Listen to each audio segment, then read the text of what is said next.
Okay, good morning, guys. Today we're going to be talking about something that somewhat divides agents, confuses vendors, and is very rarely explained honestly.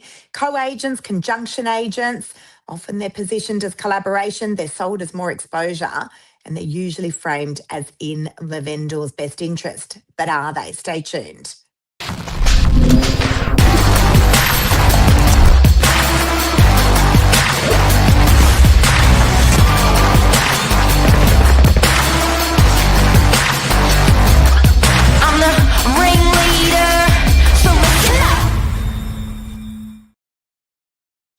Good morning, co-agent. Juicy. Good morning. How are ya? I'm well. How are you? I'm good on this beautiful sunny morning here in Sydney. Co-agents / conjunction agents. What is it, Billy? Let's first of all just define what that actually is, and then we are going to spend the next 10 minutes unpacking it. Yeah, the idea of a conjunction agency agreement or having a co-agent on the listing, as you said, is reported in the marketplace as an offering where you get double the exposure, two agents working for you, not one. It is a special agreement because it brings in the co-agent to work under the same campaign, and generally it's 50-50, or that's the way it's sort of described to the vendor. But it's funny how it's the reality of actually working in that space is very different to what an owner might think. So we're here to unpack it this morning for you, as you quite get this information. Yeah, absolutely. And look, I've done co-agents, I've done conjunction agents. Some of them have gone really well. I did one on a property. I had a lovely agent reach out to me from the eastern suburbs, which is where I'm actually born and bred. So I know that area very, very well. And he called me up and said, would you conjunct with me on a property in Bellevue Hill? It had been on the market for over 365 days. Really, really great property. That one went super, super well. The agent wanted me on board. He was a local in the area and he wanted me on board because he loved all the things that I did with social media, and the vendor had asked for that. And that one went really well. We actually sold that within a week for a phenomenal result. And then I did another one with Michael Combs from Atlas, a vendor who had a luxury home in Mossman. Said, I'd love it if you could collaborate with Michael Combs. He's obviously the big Guru Swami agent in Mossman. And I had a relationship with the vendor who, he was very comfortable dealing with me in a professional manner. So, and that one also went really, really well, but it doesn't always. There's been many times where I've personally witnessed things can go terribly wrong and get very messy, where a couple of agents are involved. Often what can happen, Billy, is one agent can do all the work and the other agent's not doing as much work. There's blurred lines between vendors and buyers. And sometimes buyers can actually play one agent off against the other. And then, of course, it gets deeper, the accountability problem, the commission split and all that sort of stuff. So why do you reckon, and, a vendor, and often vendors don't know, but why do you reckon a vendor would want to completely different agents, not from the same agency, working on their property? Totally separate agencies. I think they get the idea that it's going to give them double the exposure, or they might really like two agents. And I know that's happened, for our agency as well. They simply couldn't pick between two, so they've asked for both. But I think it all starts with the conception that we're going to get double the exposure. We'll get two lead agents working for us. It'll mean double the amount of buyers. But we're going to sort of get into what the reality looks like behind the scenes, because it's not actually always that. Sometimes it's more confusing for buyers. It's a mixed message in the marketplace. Could not agree more. And I reckon that is the number one factor why a vendor would want two completely different agents. We're not talking about agents from the same agency, guys. We're talking about two completely different agents from two different agencies. So, but I agree. I think, a vendor would automatically assume, well, I'll have Lisa from Novak and I'll have Joe Blow from, Smith Real Estate. And together, the two of them are just going to be a powerhouse. But it's not always the case. Again, I've seen plenty of times when it's gone well. I've personally done that myself. But there's also been plenty of times when it has not gone well.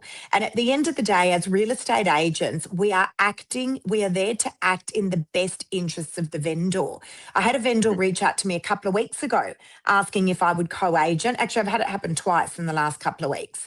And I had to explain to them that I honestly do not believe that is acting in their best interest.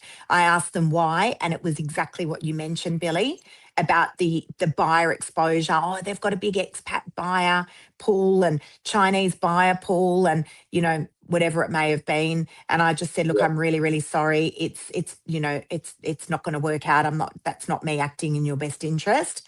And then I had another vendor who explained it to me very, very differently for their own personal reasons. I actually agreed to do that. So I knew the agent. I have absolute respect for the agent, and I felt that we'd be a good fit working together, and that we would be representing the vendor really, really well. I think one of the other big issues is accountability. When the feedback is poor, what is everyone just like finger pointing at each other? Is everyone turning up to do the open homes together? When the price guide is wrong, or there's mixed messages for the marketplace, or the market's changed and one agent says, well, I think we should be doing this, and the other agent says, I disagree, I think we should be doing that. What do you think, Billy? Well, of course, it's, how do you actually evenly distribute 50-50% of work? You're never going to have it perfectly. It's either going to be one person, and this is the way it generally goes, that deals with all of the buyers to ensure that every buyer is serviced well and very well streamlined. But with that, then that means, that said agent generally takes majority of the online marketing presence, which never bodes well. Or it means that the other agent is then working tirelessly in the background, dealing with reporting everything to the vendor. And obviously with that, it involves communication going down the line through the thread of being passed along. And it just sometimes adds an extra layer of work where sometimes then communication can be miscommunicated down. So and then offers, I'm so sorry, I didn't mean to cut you off, but offers with buyers as well, are they calling me and then hoping that they're going to call the co-agent and maybe hear something different from them? Or is that agent then able to negotiate differently for them? And again, this is where it can get very messy. The marketing's another big thing that I want to discuss, Billy, because when you are doing a co-agent or a conjunction with another agency / agent from another agency, who is in control of the marketing? And again, this is where it can get murky.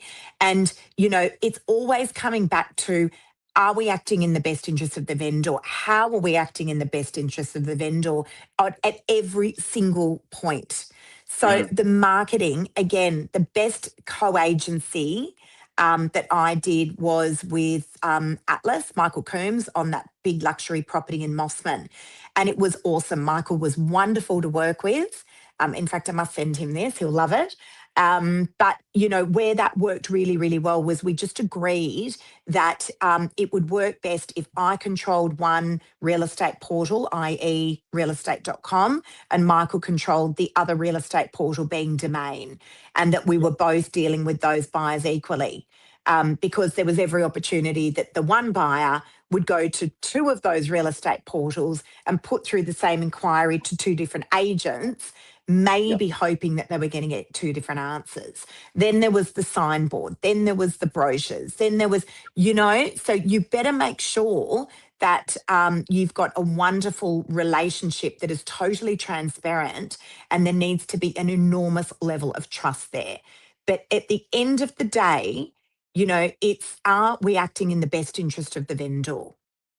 Yeah, that's right. And you know, truly, do we think that's going to get them the best result? Otherwise, simply give your advice early on to say, look, this is not what we feel is in your best interest and what we, you know, want to be a part of. Because an agent will love to work exclusively for a vendor. No agent has ever said, can we half the commission and do half the work for half the representation?